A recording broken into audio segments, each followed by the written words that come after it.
it's particularly frustrating for someone without any policy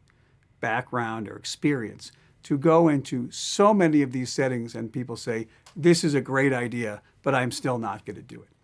And I think one of the things that's particularly challenging, but I view as an opportunity for us in value-based insurance design, is what's happening not on the consumer or patient side,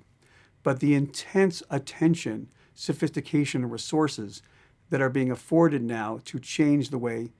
doctors and hospitals and other clinicians practice medicine, moving away from fee-for-service to some type of alternative payment that's based on quality.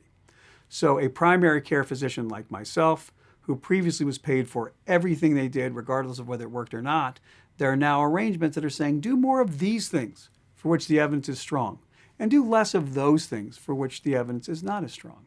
So I am now, as a doctor, encouraged to do certain things, say like get my patients with diabetes to the eye doctor. And then we look,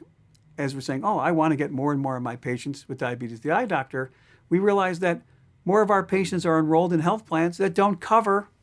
their visits to the eye doctor. And I go around the country basically shaming people and saying, how dare you incent me as a clinician to do certain things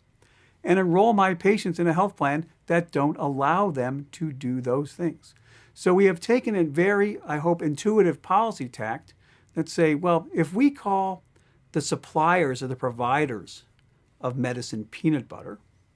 and my patients are consumers jelly, I want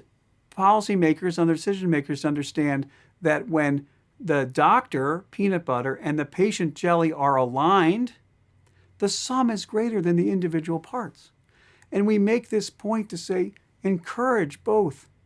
doctors and patients, nurse practitioners, physician assistants to do more of those things they should be doing, reward them for doing them, but instead of discouraging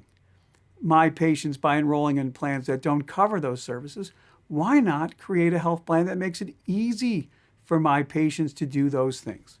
And this has been a challenge and opportunity for us because changing the supply side or how healthcare is paid for in this country is the top priority of health policy. We make the point that whatever your goals are, quality, patient experience, or cost, if you align the patient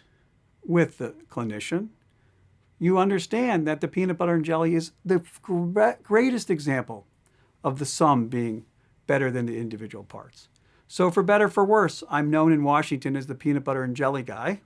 and I'm happy to be known as that as long as people understand that aligning both the providers and the patients is really the right thing to do if we want to get to where we want to be in spending our money wiser